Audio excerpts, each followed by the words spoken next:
भव्य जीवात्माओं, तमसोमा ज्योतिर्गमय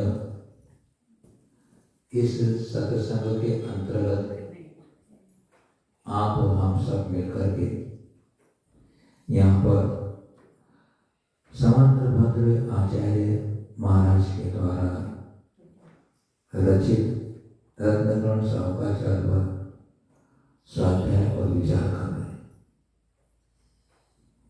समंतभद्र आचार्य भगवान ने श्रावकों का जो व्रतमय जीवन कैसा होना चाहिए इस पर बड़ा अच्छा प्रकाश डाला है। समय समय पर उन्होंने अपनी टीकाकार ने कहानियों का भी इसमें अपना उल्लेख करके इस ग्रंथ को बड़ा रोचक बना दिया। 4 प्रकार के दानों की चर्चा आचार्य महाराज ने की थी। आहार दान, औषध दान, अभय दान, ज्ञान दान की। जो अभय आहार दान के बारे में जो नाम लिया था, श्रीसेन राजा का नाम लिया था। श्रीसेन राजा ने आहार दान देकर के ऐसा असीम पुण्य कमाया था कि उनका वह दान का पुण्य परंपरा से तीर्थंकर पद को प्राप्त करा गया। कौन? राजा श्रीसेन, जो कि मलय देश के रत्न संचयपुर के राजा श्रीसेन थे और उनकी रानी का नाम सिंहनंदिता था और छोटी रानी का नाम अभिनंदा था। इस प्रकार वे दोनों अपने जीवन दोनों के साथ अपना जीवन बिता रहे थे। एक दिन श्रीसेन राजा ने परम भक्ति से विधि पूर्वक अर्क कीर्ति और अमित गति नामक चारण मुनियों को दान दिए। उसके फलस्वरूप वह रानी राजा के साथ भोग भूमि में उत्पन्न हुई। इसलिए हम जब चौके में आप क्या जाते हैं तो हम पूछते के बाद जोड़ा कहाँ है? जोड़ा नहीं मिलता वहाँ पे। शास्त्रों में जहाँ पे भी आप कहानियां पढ़ोगे तो राजा और रानी दोनों मिलकर आहार देते हैं। रानी से आहार नहीं देती है, राजा भी देता है। नहीं समझे आप लोग? समझ तो गए ना? समझ गए? तो जोड़ी नहीं मिलती हमको। हम समझते हैं कि आप दोनों जन जाओ स्वर्ग में, आप स्वर्ग में चली जाओगे, वो कहीं दूसरी जगह चले जाएंगे, तभी क्या होगा?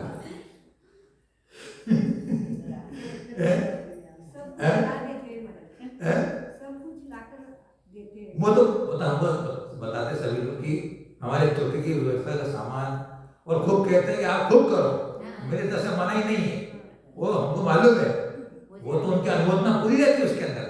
आप तो कोई वो आपने से दान का काम करते तो वो कोई आपको विरोध नहीं करते, लेकिन अगर वो एक ग्लास दे जाए तो क्या तकलीफ है? इतना करते हो हैं, एक ग्लास देके चले जाओ। परंतु ठीक है, परिस्थिति आपकी होगी, बल्कि मैंने बात बताई आपके सामने। तो राजा रानी ने दोनों ने आहार दिया और वो भोग में उत्पन्न हुए।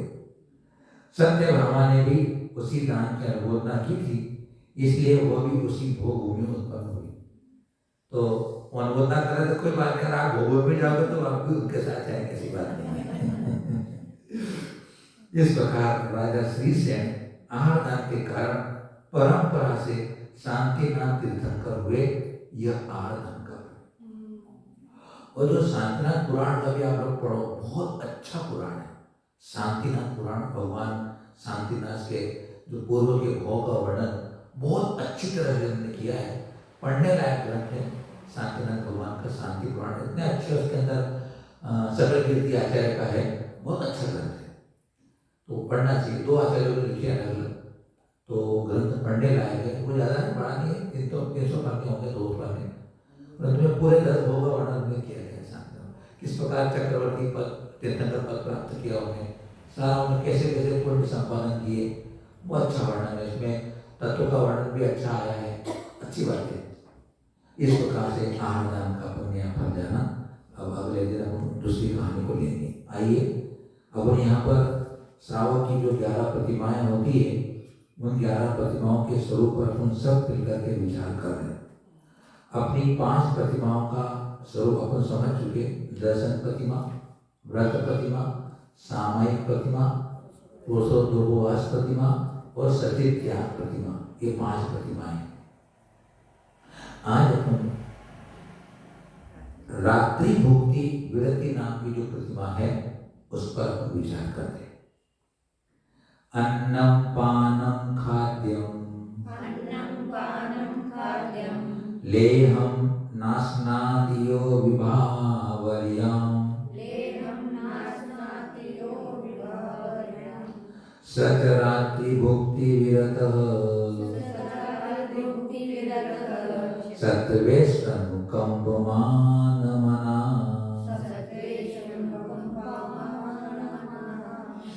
अन्नम पानम खाद्यम लेहम नास्नातियो विभावर्यम सच रात्रि भुक्ति विरतः सत्वेष्टनुकंपमान मना।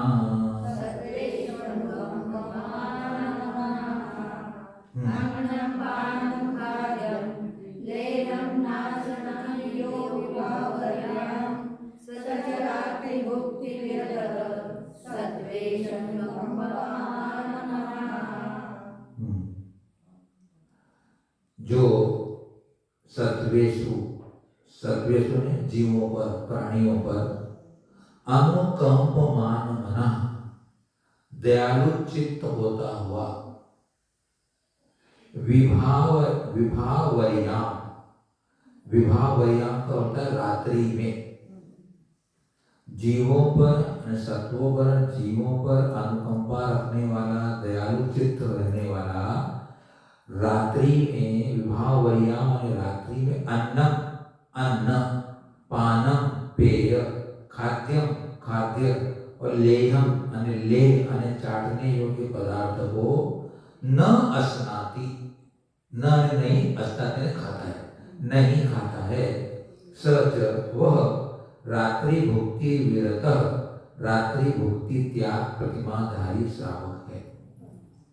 मतलब क्या हुआ कि जो छठी प्रतिमा वाला है वो चारों प्रकार के आहार पानी का त्याग करता है और वह दयालु चित्त होता है, ऐसा उसका विवरण दिया गया। क्योंकि रात के भोजन करने से जीवों की विराधना होती है, इसलिए वो दयालु चित्त होता हुआ चारों प्रकार के आहार पानी का त्याग रात की भोजन प्रतिमा त्याग में करता है। अब इसके ऊपर थोड़ी चर्चा करेंगे, अच्छे में थोड़े शंका समाधान है।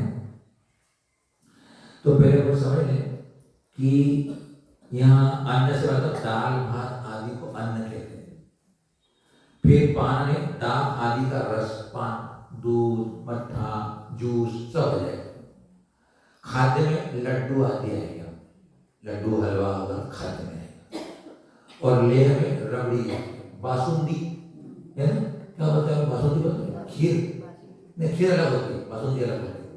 हमारे यहाँ जब शाम को हो जाती है उसको हम बासुंदी बोलते हैं। सुबह बनी खीर को खीर बोलते हैं, चावल की बनाते हैं हमारा, गेहूँ की कम बनती है, गेहूँ खिचड़ा होता है। तो जब वो शाम को खाते हैं तो बासुंदी हो जाती है, सुबह होती है तो खीर होती है, ठंडी ठंडी वाली बासुंदी, गरम वाली खीर। आप देखो यहाँ पर प्रश्न होते हैं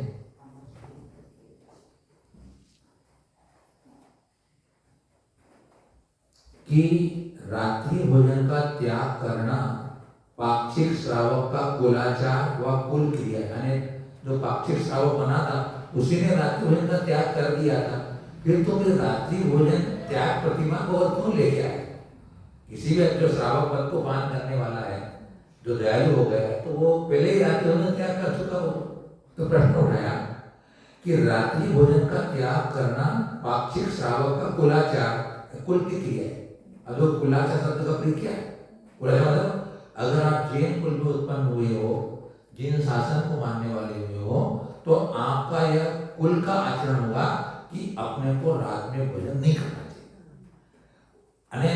जो लोग त्याग कर रहे हैं वो अपने को बड़ा मानते हैं, लेकिन तो ना कुलाचारी, तुमको तो करना ही नहीं चाहिए। त्याग करने की बात छोड़ो, तुमको तो करना ही नहीं चाहिए। तो कुलाचार अपना होता है। तो इस कुल क्रिया के बिना वो मनुष्य पाक्षिक व दर्शन प्रतिमाधारी नहीं बन सकता है। तो फिर छठी प्रतिमा में रात्रि भोजन त्याग क्यों कहा? क्या पांचवी प्रतिमा तक का रात्रि भोजन कर सकता है? ऐसा प्रश्न किया। तो उत्तर देते हैं, पाक्षिक श्रावक अपने आश्रित मानवों को दिन में भोजन कराता है, स्वयं भी दिन में भोजन करता है, परंतु जल, औषधि, पान और इलायची आदि रात्रि में भी खा और खिला सकता है। परंतु छठी प्रतिमा में सर्व प्रकार के आहार का त्याग होता है। अब किसी को न कराएगा न स्वयं करेगा, यानी फिर वो औषधि भी नहीं देगा। अब औषधि देने का तो है, तो शाम को ढलने जब आपने जब पानी पिया है शाम को, तो 2 टाइम खा सकता है, ऐसी बात नहीं। साथी बनोगे तो 2 टाइम खा सकते हैं। तो पानी दवाई ले ले, उसके बाद त्याग करो। तो जो पाक्षिक श्रावक है वह तो जल, औषधि, पान और दवाई वादी ले लेंगे, लेकिन इस प्रतिमा वाले को, क्योंकि इसने यहाँ पर कृत, कारित, अनुमोदना, मन, वचन, काय 9 कोटि से प्रतिमा का त्याग होगा। ऊपर वाले अभी उनका 9 कोटि का त्याग है। प्रश्न, दर्शन प्रतिमा आदि पांचवी प्रतिमा तक व्रती श्रावक रात्रि में पानी, औषधि आदि ले सकता है क्या? प्रश्न उठा है, नहीं ले सकता। परंतु पांचवी प्रतिमा तक रात्रि भोजन त्याग विधि में अतिचार लग सकते हैं, परंतु छठी प्रतिमा का पालन निरतिचार होता है। इसका मतलब क्या हुआ कि पांचवी प्रतिमा तक वाला कोई घर में बहुत मेहमान आ गया है तो पानी का पूछ लेगा, चाय का पूछ लेगा, उसके लिए रात्रि के समय भोजन की बात तो शायद नहीं करेगा, लेकिन चाय पानी की बात, या अपने घर में पशु रह रहे तो चारा डाल जैसे ला रहे हैं क्या, ये भी कर सकता है, तो वो अतिचार होगा। लेकिन ये छठी प्रतिमा वाला अतिचार रहित। अनेक कुछ घरों में तो हम कोटा में थे, कोटा में गए हम, राजस्थान कोटा, एक परिवार में आहार करने गए तो उसने अपने घर पे लगा रखा है बाहर गेट पर कि हमारे यहाँ रात्रि में भोजन आदि की कोई व्यवस्था नहीं होती है, लिखा हुआ है बाहर गेट पर। तो उसके घर में उसका जवई भी आता है तो बाहर खा के ही आता है, खाना हो तो बाहर जाएगा, खा के आएगा, नहीं खाएगा। अनेक उनका ऐसा नहीं है, पानी भी नहीं पिलाते, ताला लगा देते किचन को। तो ऐसे लोग होते हैं जो ऐसे पाठ करने वाले, बहुत ज्यादा ऐसे होते हैं कि 6-6:30 किचन में ताला लग जाता है। तो मैंने बताया मैंने आपको बात कि ऐसे लोग भी दुनिया में हैं। तो प्रश्न हुआ, रात्रि भोजन के अधिकार कौन से हैं?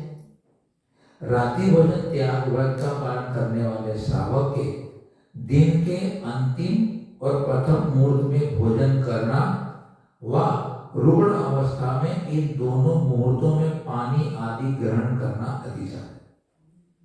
कायदे से अपने को सूर्यास्त होने के 2 घड़ी पहले खाना होता है, सूर्योदय होने के बाद खाना होता है। लेकिन क्या आपको यात्रा पे जाना है, जैसे काम पे पड़ गए, आपने पहले खा लिया तो आपको अतिचार हो, ऐसा हो रात्रि भोजन का अतिचार हो। और बीमार अवस्था में हो गए तो इन समय मैंने सूर्यास्त होने के 20 मिनट पहले या आधा घंटा पहले वो पानी दवा ले लिया, ऐसा उसका अतिचार हो गया। पांचवी प्रतिमा तक क्वचित कदाचित अतिचार लग सकता है। कोई रोगी मानव कभी सूर्योदय के प्रथम मुहूर्त या अंतिम मुहूर्त में जल, दवा आदि ग्रहण कर लेता है, रात्रि में नहीं, क्योंकि रात्रि में जल आदि लेना अनाचार है। क्या है वो? अनाचार है, क्योंकि व्रत आप खंडित होता है ना। परंतु छठी प्रतिमा में तो इस व्रत का निरंतर पालन करना होता है, अतः इसमें भेद है। छठी प्रतिमा में मन, वचन, काय, कृत, काय, अनुमोदना से रात्रि भोजन का त्याग है, और पांचवी प्रतिमा तक केवल रात्रि में भोजन करने का त्याग है, कार्य और अनुमोदना का नहीं। अनुमोदना कर सकता है या करवा सकता है, कार्य करवा खुद नहीं करेगा, बोल देगा भी भोजन करना।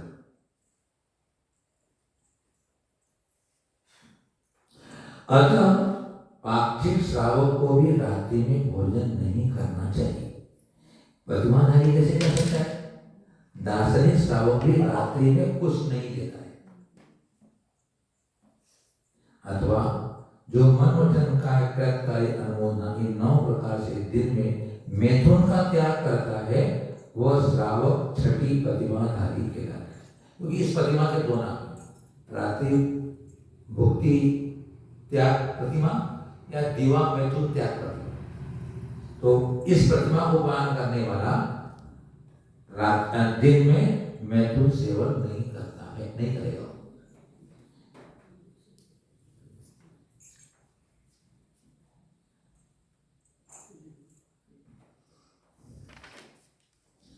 इस प्रकार से ये अपनी, अगर हम थोड़ा ग्रंथ शास्त्रों को देखते हैं तो बहुत कठोर बात आचार्य लोग लिखते हैं कि रात में पानी पीना यानी खून पीने के बराबर का, और रात में भोजन करना मतलब राक्षस होता है, ऐसा लिखा है कुछ कठोर वाणी में।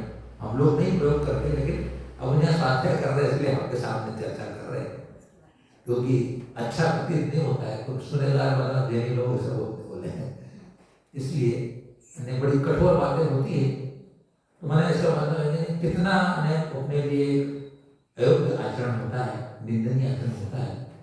शक्ति अनुसार अपना पालन करना चाहिए, जितनी क्षमता हो बढ़ाना चाहिए, नहीं तो अच्छी बात है कि हम कम से कम दूसरे को तो नहीं करा, हम कर रहे हैं उसके लिए माथा पड़ी नहीं करे दूसरे के लिए, वो निपटे काम का क्या करना है, तो ऐसा मन बना सकते हैं। तो ये बात आपके सामने मैंने रखी। अब सप्तम प्रतिमा का स्वरूप समझते हैं। ब्रह्मचर्य प्रतिमा।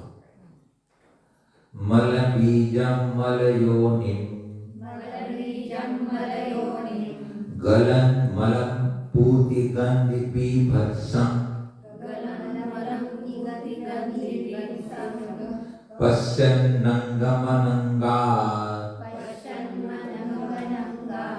विरमतियो ब्रह्मचारी स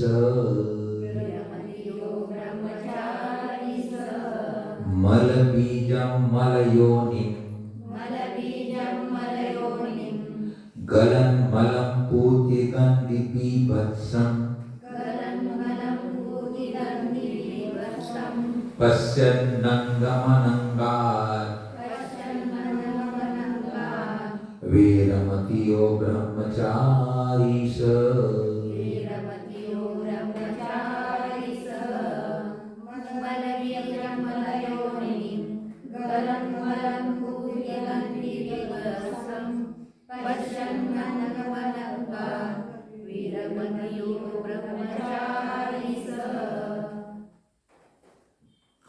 ब्रह्मचर्य प्रतिमा में यहाँ पर स्त्री के शरीर का स्वरूप बता करके कि तो दोनों की बात आएगी, स्त्री पुरुष दोनों के लगाना। प्रधानता पुरुष प्रधान उपदेश होता है, इसलिए यहाँ पुरुष प्रधान चर्चा करते हैं, लेकिन दोनों के लिए बातें होती है कि उस शरीर से उसका वैराग्य पैदा करा करके उसका उस अब्रह्म से विरक्ति कराने का यहाँ आचार्य का भाव है कि तो जिस शरीर से राग करके इस अब्रह्म का सेवन करता है, उस शरीर का स्वरूप तो समझ ले कैसा है। क्योंकि इसके संबंध में बड़े ग्रंथों में भगवती आराधना में और बहुत विस्तार से कथन किया है कि अब्रह्म कितना अशुभ होता है। तो यहाँ बताया मल बीजम, जो शरीर है वो क्या है, वो बीज उसका मल ही मल से उत्पन्न हुआ है, मतलब शुक्र और स्वर्ण रूप मल से उत्पन्न हुआ है। स्त्री पुरुष के रजवीर से मिलकर के ही एक पिंड बनता है, उसमें जीव आता है। इसलिए जो शरीर है वह शुक्र और स्वर्ण रूप से उत्पन्न हुआ है। फिर मल योनि मलिनता का कारण, इस शरीर से कोई वस्तु संपर्क प्राप्त करेगी तो मलिन हो जाती है। फिर गलन मलम, मल मूत्र को झराने वाला है, यानी इससे मल ही झरता रहता है, आंख से, नाक से, मुंह से, कान से, पूरे शरीर से, मल मूत्र से, 9 द्वार, हाँ 9 द्वार से हमेशा झरता ही रहता है। फिर पूती गंधी, दुर्गंध सहित है। शरीर का स्वरूप तो दुर्गंध रूपी है। हम भले अच्छे सेंट लगा करके, इत्र लगा करके, अच्छे साबुन पाउडर क्रीम लगा कर खुशबूदार बना लो, लेकिन वो मम्मा हंसती है, बताओ लेकिन वो अपवित्र है, दुर्गंधित ही है। वो अपने कुछ समय के लिए अपने को लगता है, लेकिन वो अपवित्र है, दुर्गंधित हो ही जाता है। फिर कैसा है वो? बीभत्स है, ग्लानि को उत्पन्न करने वाला है। उसके शरीर के जितने अवयव आप देखोगे तो ग्लानि ही उत्पन्न होगी। और अंगम, ऐसे शरीर को पश्चिम देखता हुआ यह जो अनंगार काम सेवन से वीरमति विरत होता है, सब अने वह ब्रह्मचारी, ब्रह्मचारी अर्थात ब्रह्मचर्य प्रतिमा का धारक होता है। तो यह बताते हैं कि काम से जब आकुलित स्त्री पुरुष एक दूसरे के शरीर को देखकर उसके सेवन में प्रवृत्त होते हैं, तो यहाँ शरीर की यथार्थता का वर्णन करते हुए कहा, जो अपने चर्चा करने की ना, वो सब यहाँ उन्होंने कही। अब ये कहते हैं कि ब्रह्मणि आत्मनि चरति इति ब्रह्मचर्य। वस्तुतः ब्रह्मचर्य का शब्दार्थ क्या होता है कि जो ब्रह्म ने आत्मा, आत्मा में जो चर्या करता है, आत्मा में जो रमता है, आत्मा के स्वरूप में लीन रहता है, उस पर उसकी रुचि होती है, प्रीति होती है, वो वस्तुतः ब्रह्मचारी होता है। तो जो आत्मा में चरण करता है, अपने ज्ञाता दृष्टा स्वरूप में लीन रहता है, वो ब्रह्मचारी कहलाता है। जिस पदार्थ से राग घटाना इष्ट होता है, उसके बीभत्स रूप का चिंतन करना आवश्यक होता है। हमें जब किसी भी चीज से अगर अपने को राग हटाना हो तो उसके स्वरूप का विचार करते हैं, तो राग उससे घटता है। ये मानव की एक कमजोरी है, या उसको मानव के लिए एक वो है कि आप किसी भी चीज से विरक्त होना चाहते हो तो आप उसके दोषों को देखो, और व्यवहार में होता भी है। अगर हमारे परिवार में, समाज में भी अगर कोई व्यक्ति है, उसके हम दोष को देखते हैं तो हम उससे दूर हो जाते हैं, उससे अपन संपर्क नहीं रखते, तो वो उनके दोषों को देख करके वैराग्य को प्राप्त होने से अपन स्टोपलेस में पढ़ते हैं कि किस प्रकार से मैं अपने भोग भोज्य पदार्थों से विरक्त हो जाऊं। तो भुक्तो चिता मोर मोहन मया सर्वे पुद्गला उच्छिष्टेस्वद्य मम विज्ञस्य काष्ठः। यानी मैंने जो जितने भी भोग के पदार्थ हैं, उन सबको बार बार भोग करके छोड़ दिया।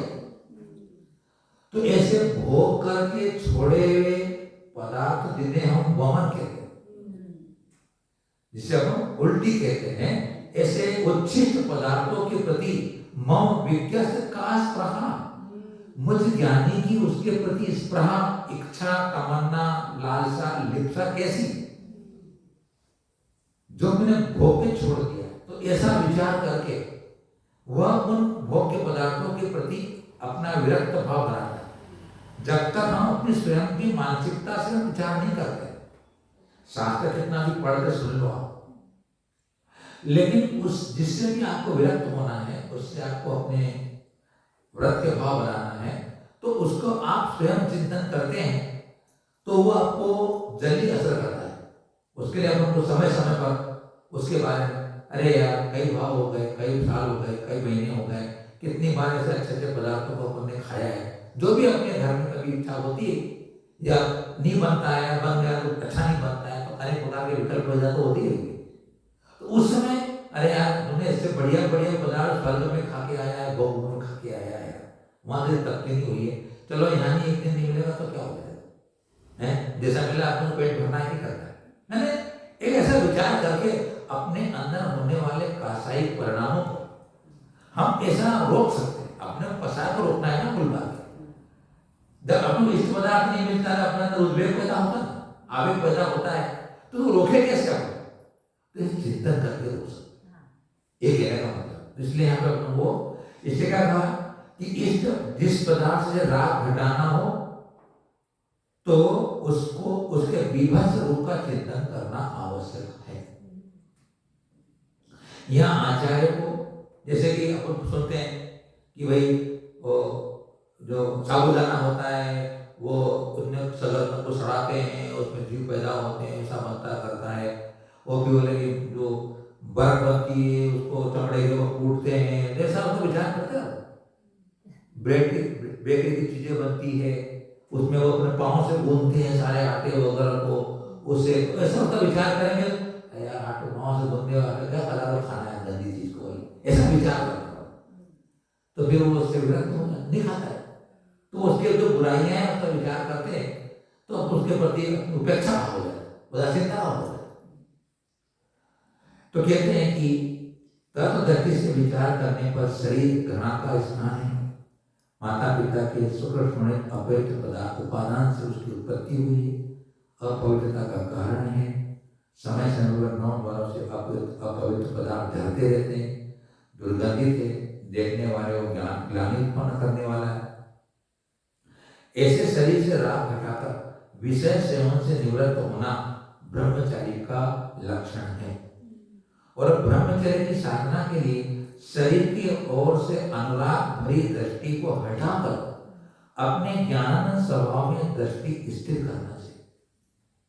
रहते हैं संसार में रहेंगे, ब्रह्मचर्य होगा तो क्या होगा, सब तरह के अपने रूप रंग दिखाई देंगे स्त्रियों के पुरुषों के, लेकिन उनके रूप रंग को देख करके हम अपनी दृष्टि को बदले, अपने दृष्टि को बदल करके अपन अपने सावधानी रख ले अपनी, तो अपना विराग बना दे सकते हैं।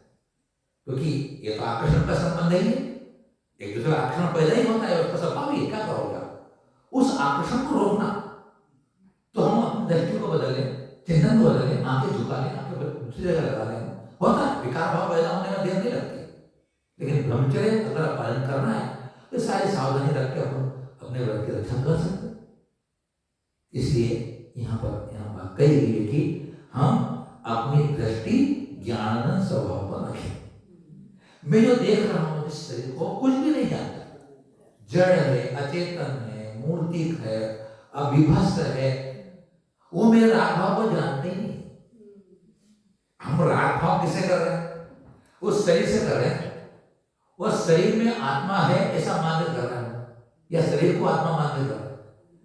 मेरे राग भाव को शरीर जानते ही नहीं, और जो मेरे राग भाव को जानता है वो दिखाई नहीं देता है।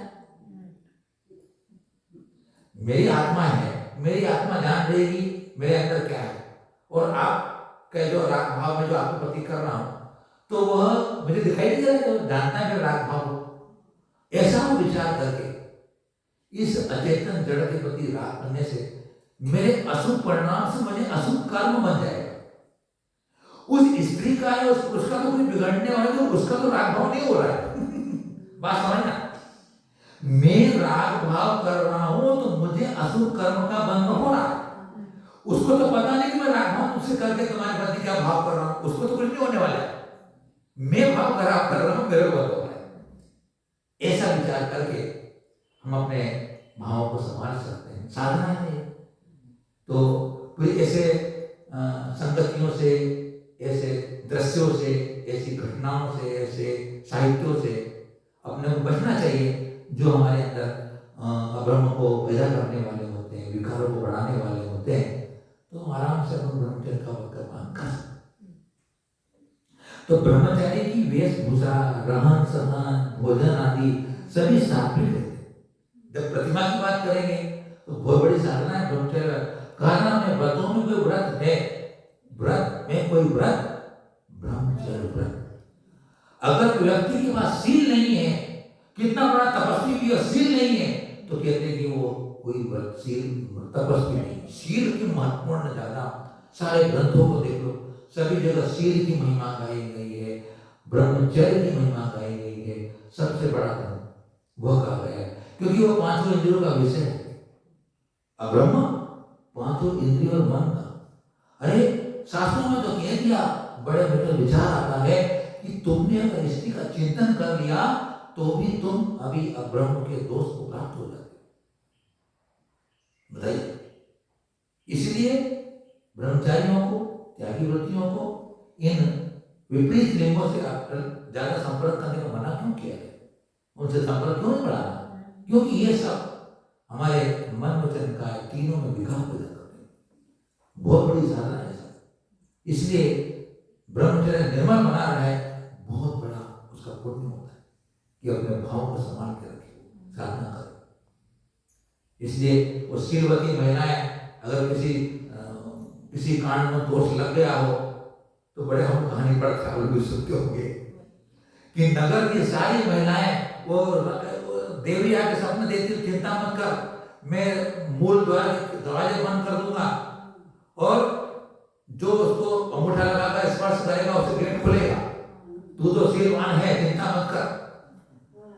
और वो राजा को सपना देती है वो देवी कि जो पतिव्रता होगी, शीलवती कन्या स्त्री होगी, अगर वो पांव लगाएगी तो गेट खुलेगा तो नहीं खुलेगा। अच्छा, ढिंढोरा बिठा दिया उनने। अब गांव की सब स्त्रियां जाकर के पांव लगा रही है, और राजा की रानियां भी पांव लगा रही है। गेट नहीं खुल रहा। लेकिन वो शीलवती मनोमती क्या नहीं, मनोरमा अनंतमती का थे अच्छा अलग, अनंतमती अलग है, मनोरमा।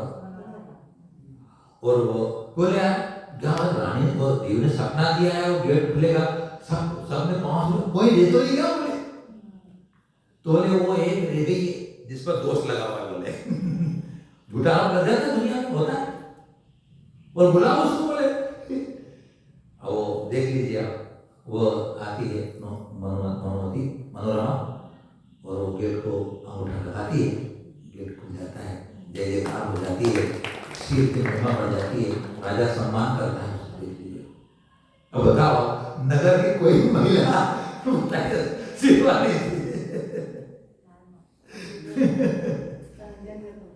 इसलिए सतियों का, इसलिए हम गुणगान भी करते हैं उनका, किसी सतियों को। इस प्रकार उनका यह ब्रह्मचर्य होता है।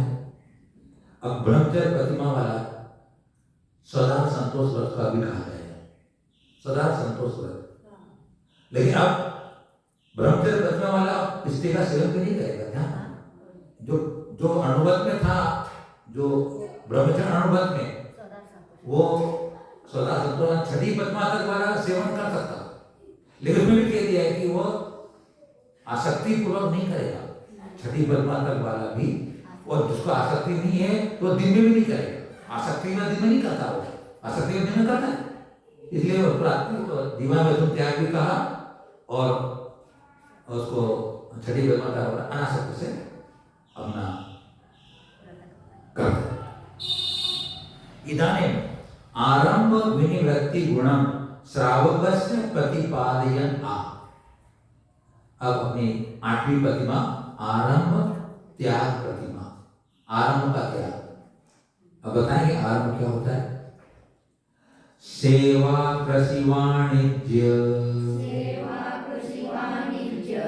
प्रमुखादारंभतो व्यापारमति पाणातिपात हेतोर योसावारंभ विनिवृत्तः सेवा कृषि वाणिज्य प्रमुखादारंभतो व्यापारमति पाणातिपात हेतोर योसावारंभ विनिवृत्तः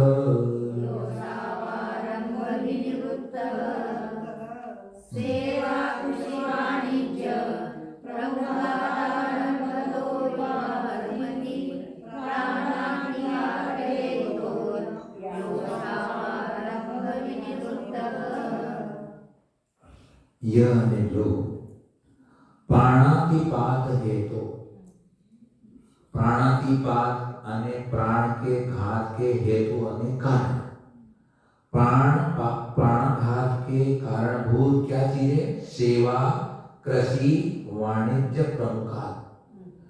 सेवा करना, खेती तथा व्यापार आदि, और आरंभतः, आरंभ से, व्युपारमति निवृत्त होता है। असौ અને वह आरंभ विनिवृत्त, आरंभ त्याग प्रतिमा का धारक है। अने सेवा, खेती, व्यापार आदि, इनमें तो प्राणों की हिंसा होती है, जीव की हिंसा हो जाती है। और आरंभ से मतलब पंच सुना जो होते हैं ना, वो पंच सुना को आरंभ का है। क्या होता है पंच सुना? झाड़ू लगाना, पानी छानना, अग्नि चूल्हा जलाना, चक्की चलाना और गोखली, ये पंच सुना होते हैं, इनको आरंभ कहते हैं। इनमें भी हिंसा होती है, तो कहते हैं कि इनका वो त्यागी हो जाता है, इसका आरंभ का, और इन सेवा, खेती तथा व्यापार आदि। अब इसमें थोड़ा हम चर्चा करते हैं।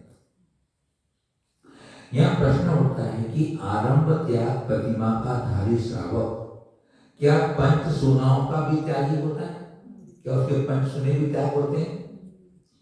अपने स्नान आदि के लिए पानी भरेगा, अपने वस्त्र स्वयं धोएगा, अपने स्थान को बुहारी से साफ करेगा और अपने लिए भोजन बनाएगा कि नहीं? आरंभ प्रतिमाधारी के लिए बात कर रहे हैं, है ना? तो स्नान करना, पानी छानना, कपड़े धोना, बुहारी साफ करना, भोजन बनाना। तो संबंधबद्ध स्वामी ने आरंभ के लिए सेवा, कृषि, वाणिज्य प्रमुखा और प्राणातिपात हेतु ये दो विषय दिए। अब खुलासा कर रहे हैं कि क्या करेगा कि नहीं करेगा। तो उन्होंने कहा है कि इससे सिद्ध हो रहा है कि व्यापार संबंधी आरंभ का त्याग करना ही है उन्हें। मतलब आठवीं पत्नियों वाला व्यापार, खेती, सेवा नहीं करेगा, नंबर एक। उन्हें इष्ट नहीं, त्याग करना ही उन्हें इष्ट है। और संस्कृत टीकाकार भी यही बात विदित कर रहे हैं। आगामी प्रतिमा का नाम परिग्रह त्याग प्रतिमा है। उस प्रतिमा की भूमिका के रूप में आरंभ त्याग प्रतिमा है, अर्थात जो आगे चलकर परिग्रह का त्याग करने वाला है उसे इस प्रतिमा में नवीन परिग्रह का अर्जन करना छोड़ देना चाहिए। जब तुझे आगे बढ़ना है, वो परिग्रह त्याग प्रतिमा अगली वाली है, जब तुझे परिग्रह का त्याग करना है आगे बढ़ करके, तो फिर वर्तमान में अर्जन क्यों कर रहा है धन का, परिग्रह का? इसलिए इस आठवीं प्रतिमा वाले को आरंभ, खेती आदि नहीं करना चाहिए, ये समझने का। जो कुछ पहले का संचय किया हुआ है उसके पास है, उसी से अपना निर्वाह करना चाहिए। जो अपने पास पूंजी बची है, पहले परिमाण कर रखा है, उसमें अपना जीवन चलाओ। संस्कृत टीकाकार को तो यह भी सम्मति जान पड़ती है कि जिस आरंभ में प्राणातिपात नहीं है वह आरंभ भी किया जा सकता है। अब क्या कहते हैं कि कुछ आरंभ ऐसा वो कर सकता है जिसमें कि कुछ प्राणों की हिंसा होती है। जैसे इस प्रतिमा का धारी श्रावक परिग्रह रहते हुए भी निमंत्रण न होने की स्थिति में स्वयं भोजन बनाकर नहीं खावे, भूखा रहे, ये कुछ उचित नहीं जानता।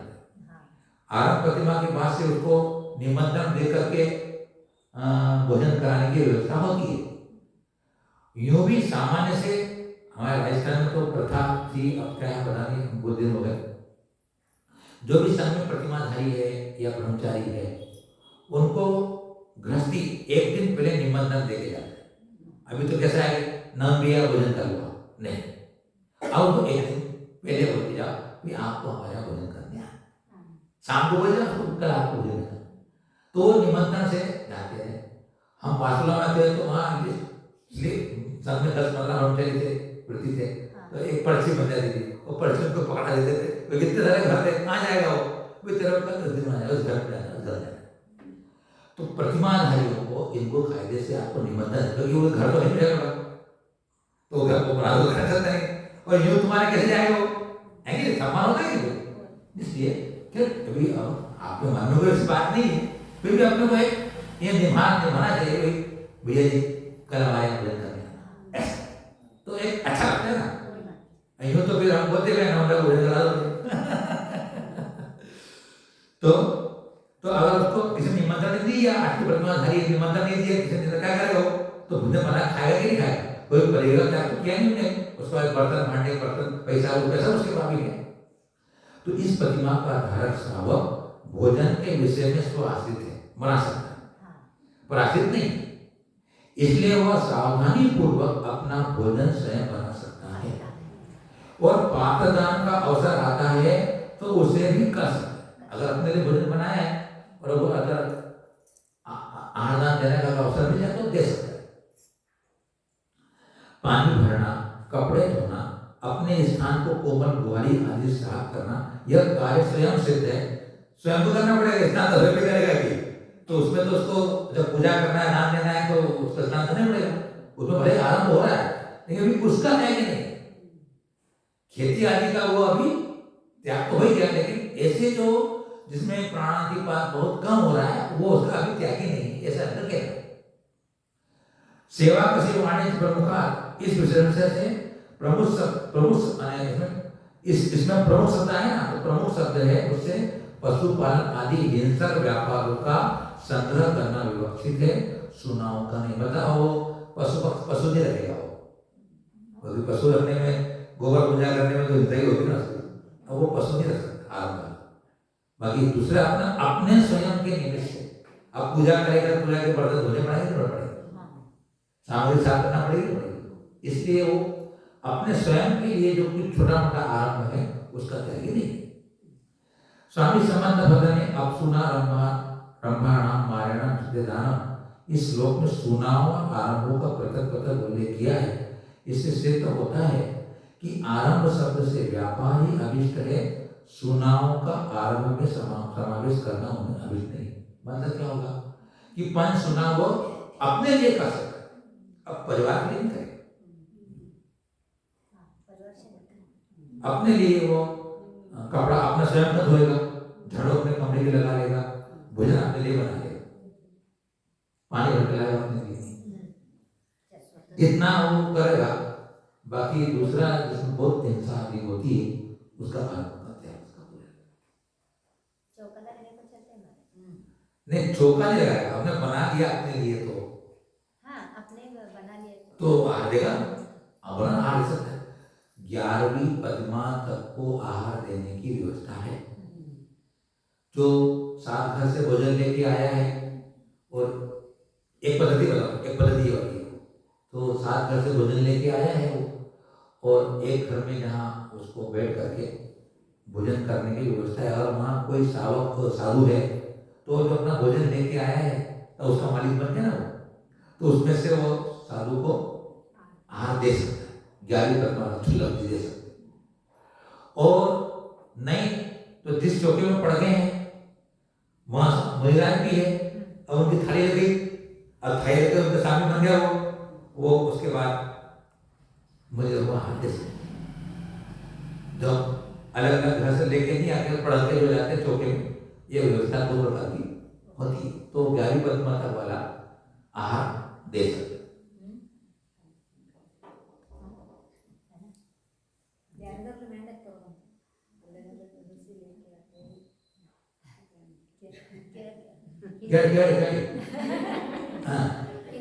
दुसऱ्यांच्या घरात आणायचं काय असं का म्हणतात, 7 घर से अने 7 घर तक ने भिक्षाम देगी ऐसा बोलेगा चौके में, अगर उसका शुद्ध भोजन बना दे देगा तो अगले में जाएगा, ऐसे 7 घर का 7 घर तक जा सकता है एक लाइन में पंक्ति, तो वहां से जो भी उसको मिलेगा, जो श्रद्धालु दे देगा, मंगेगा नहीं, भिक्षाम देगी, जो जितना उसको सामर्थ्य देगा वो उसमें संतुष्ट हो खाएगा, वो भले उसको 2 रोटी मिली हो या 1 रोटी मिली हो।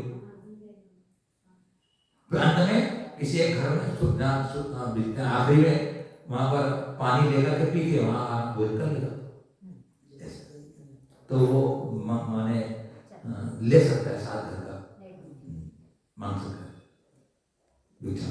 मतलब कितना बड़ा आत्मग्लानी, कितनी ग्लानी छोड़ना पड़ती है साधु बनकर के भिक्षाम देगी, कितनी बड़ी एक हमें अंदर की उस अहंकार को तोड़ना पड़ता है। मान प्रसाद कितनी घटानी पड़ती है, बहुत बड़ा बात है। इसलिए स्वाभिमान के साथ साधु आहार करता है। अगर हमारी विधि में कहीं भी कमी हो जाएगी तो हम आपके यहाँ भोजन नहीं करेंगे। नवधा भक्ति में कहीं पर किसी प्रकार की कोई चूक हो जाती है तो हम उस धोखे को छोड़ के आ सकते हैं, आते भी हैं। और कभी कभी होता है वो समझा भी देते हैं।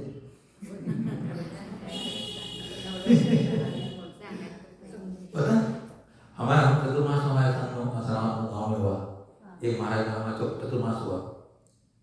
अब उनको पढ़ा गया, हमने पूजा कर ली, नमस्ते की हमने, वो उठ के चले गए महाराज, कड़क महाराज के बाद हमने क्या बात हो, फिर देखो क्या है साधु क्या है, तुम स्वाभिमान से आ रहे हो, आप कोई भिखारी नहीं, आप साधु भिक्षु हो, उनको भिक्षु कहा, आप भिक्षा देते हैं, स्वाभिमान से भिक्षा जाने के लिए वहां लेना पड़ेगा, तुम एक दिन नहीं मिलेगा, भूखे हो तो मर नहीं जाओ, स्वाभिमान से लेना और सम्मान से लेना है, इज्जत से लेना है, भक्ति से लेना है।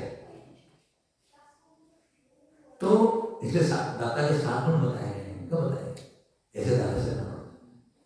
तो ऐसे कई प्रसंग चतुर्मास में आए, वो महाराज उठ के चले जाते थे, चंदेवानी में चले जाते थे। तो पढ़ाई में 3 परिक्रमाएं दी, 2 परिक्रमा दी, 2 परिक्रमा लगाई तो भूल गए, निकल गए।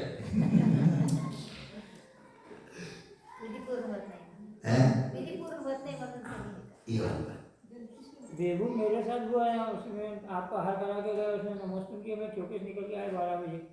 एक कांजी पंछी था, बुद्धिमान था, समझदार था, सब मेरे को ले गया, पढ़ाया, चौका लगाया, उसे सब थाली बता दी, पूजा कर दी, नमस्ते नहीं बोला, उठ के आ गया। फिर बाद में महाराज का आहार कराया, मैं चौके में आ गया, 3 बजे आया तो फिर बोले महाराज क्यों निकल आए, मैं कहा आप बताओ, बोले मैंने नमस्ते नहीं किया, वो खुद बोला, तो मैंने नमस्ते नहीं बोला।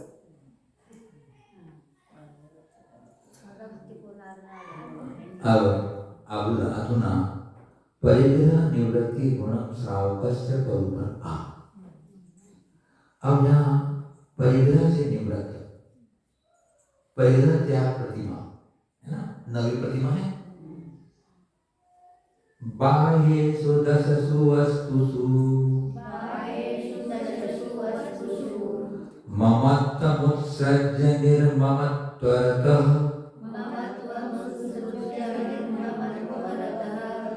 स्वस्थः संतोषपरः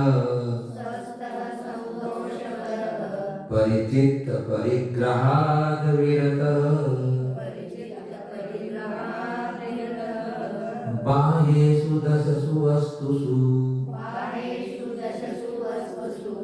ममत्वमुत्सृज्य निर्ममत्वरतः स्वस्थः संतोषपरः परिचित्त परिग्रहात् विरतः।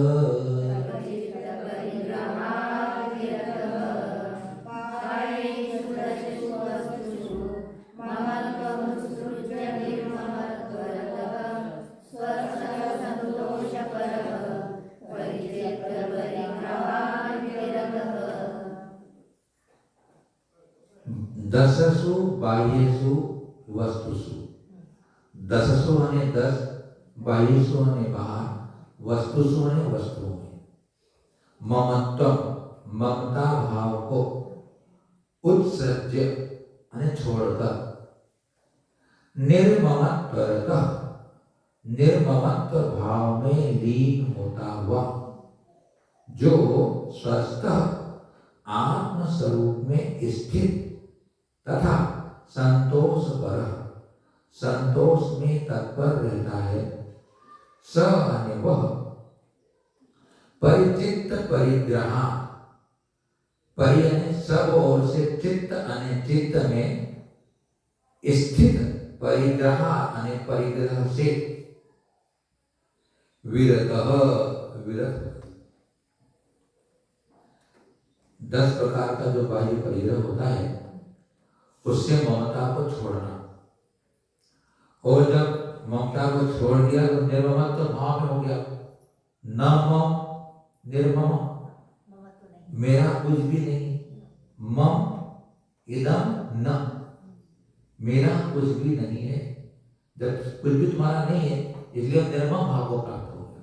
ममत्व को छोड़ने से मम इदम मेरा है, अब न मम मेरा नहीं है। मम इदम या मम न मम, एक न करके पढ़ रहे हैं बस। मम मेरा, मेरा कहा परिग्रह न मम मेरा नहीं, परिग्रह नहीं। तो निर्मल पने को प्राप्त होता हुआ आत्म स्वरूप में स्थित, क्योंकि जब तक अंतरंग में से भाव चला गया ममत्व का और बाहर से अपने त्याग कर ही दिया, पदार्थ में है ही नहीं। अब जब अंदर और बाहर से खाली तो वो एक ही आत्मा तो रह जाएगी, तो आत्मा में स्थित हो जाता है। और फिर संतोष, संतोष आए बिना परिग्रह का त्याग नहीं होता। लिप्सा होगी, लोभ होगा, लालसा होगी तो और चाहिए, और अगर संतोष अगर है जितना है ठीक, भाग्य में वो जितना होगा आए, कोई बात नहीं, ऐसा संतोष। इसलिए सबसे बड़ा अगर कोई बात है जीवन में, संतोष ही होना चाहिए हर क्षेत्र में। संतोष, संतोष अगर आता है शांति मिलती, अशांति कहां से होती है? असंतोष से होती है। अपने पास जो नहीं होता है उसकी इच्छा बनी रहती है, वो असंतोष हमको दुखी कर, ये नहीं है यार, ये नहीं है यार, जो है वो तो देखता नहीं, ये नहीं है मेरे पास, जो नहीं है उसकी चिंता कर रहा है, जो है उसको नहीं सेवन कर रहा है,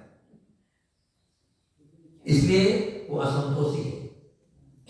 असंतोषी हो जाता है शांति से, संतोष आनंद, तो वह सब ओर से परिग्रह का त्याग कर देता है।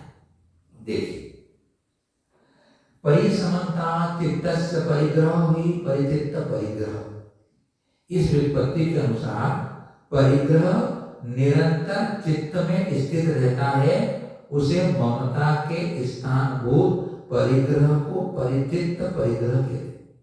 अभी आप घर छोड़ के आए, घर लेके आए क्या? नहीं ले गए, लेकिन आपके मन में घर है कि नहीं है? तो ये कहना चाहते हैं कि परिग्रह में आपका चित्त है तो परिग्रह वाली आप, ये कहना चाहते हैं। उसी को मूर्छा कहा गया ना, उसी को मूर्छा कहा गया है कि ममत्व का भाव यह मेरा है, यह भाव अगर मन में है तो सब मकान नहीं है तो भी मकान वाला हो गया।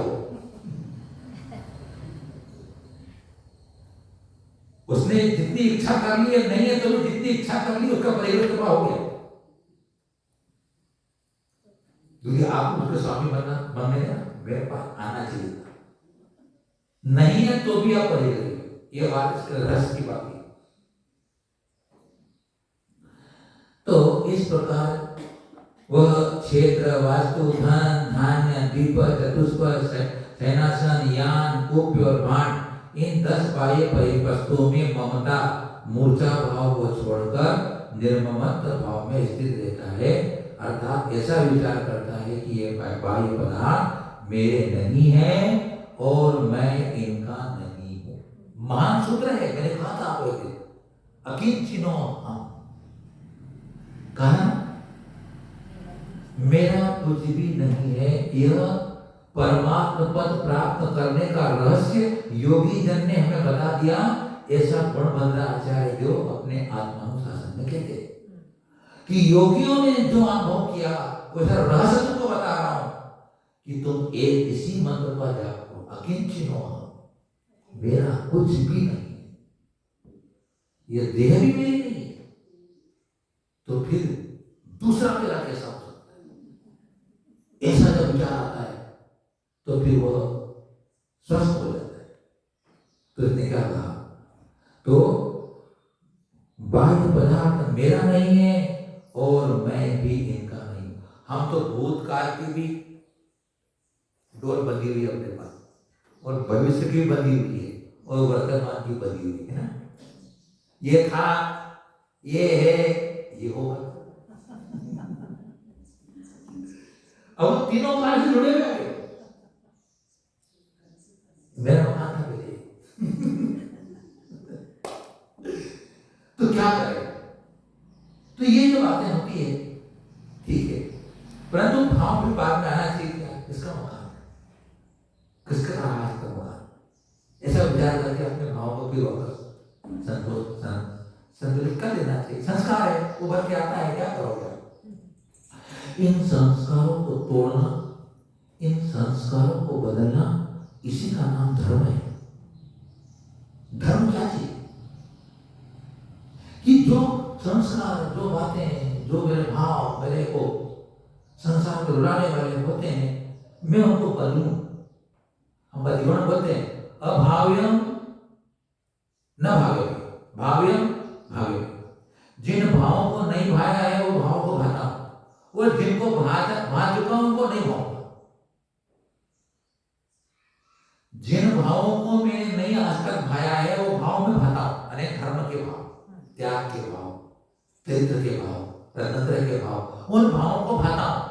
और जिनको जिनका भाया हूं, भा चुका हूं, इनको मैं उन भाव को कर चुका हूं, न भावे वो भाव नहीं करता हूं। प्रतिक्रमण में बात, भाव्यम न भावे, अभाव्यम भावे।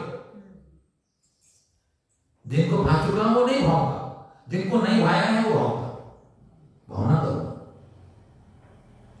ऐसे जब प्रतिक्रमण करते हैं वो संस्कार देते हैं। याद रहेगा हमारे जो पुराने संस्कार है, खोटी आदत है, खोटी एम है, संस्कार आए पड़े आएंगे, उभर के आने वाले, कोई रोक नहीं सकता। उस समय मैं सावधानी रख करके उसको बदलो, अंतर से बदलना है, मूल से क्रिया। तो मायाचार आदि से रहित होकर सदा स्वस्थ रहता है, अपने ज्ञाता दृष्टा स्वरूप में स्थित रहता है और संतोष में तत्पर रहता है, अर्थात परिग्रह की आकांक्षा से निवृत्त रहता है। संतोष का मतलब क्या हुआ? परिग्रह की आकांक्षा से निवृत्त हो गया। अब मुझे कुछ नहीं चाहिए, मैं करते हो चुका, सब खा लिया, सब पी लिया, सब देख लिया, खूब इकट्ठा कर लिया, खूब खर्च कर लिया, क्या करना हो मेरे को? नहीं किया। अब मैं तृप्त हो चुका, कोई इच्छा नहीं, कोई तमन्ना नहीं, परिग्रहित हो गया। 7 पीढ़ी तक कमा के लाएंगे, कितना 7 पीढ़ी तक खा ले, कहानी बड़ी से रात को कहानी बढ़ते रात को। तो 7 पीढ़ी का होने के बाद भी वो 8वीं पीढ़ी की चिंता करता है कि 8वीं का क्या होगा, 7 तो मैं तैयार करके रख दी है। वो घोर परिग्रही है। अरे पूत सपूत तो क्यों धन संचय, पूत कुपुत तो क्यों धन संचय। अगर पुत्र सुपुत्र है तो तेरे पास धन कमाने की क्या जरूरत है? और पूत कपूत, अगर कपूत पुत्र कितना भी कमाने का व्यस्त में खर्च करेगा तो क्या मतलब होगा? हैं? पूत सपूत तो क्यों धन संचय, और पूत कुपुत तो क्यों धन संचय। तो महानुभाव ये परिग्रह त्याग प्रतिमा थोड़ी चर्चा कल करेंगे, वक्त हो रहा है, थोड़ी चर्चा इसके बारे में करेंगे। आपके बीच में चर्चा करने से कुछ बड़ा आनंद आता है। आप इतने अच्छे भाव से सुनते हो, इतने आनंद से सुनते हो हमारी बातों को, बहुत अच्छा लगता है।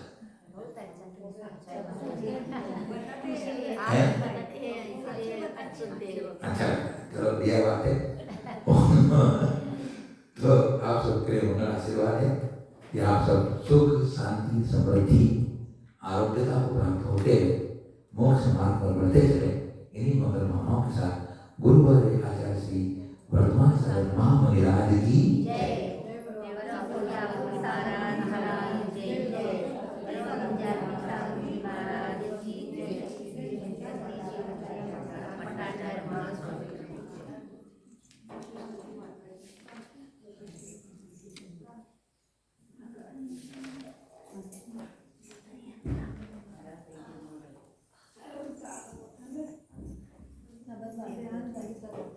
Gracias.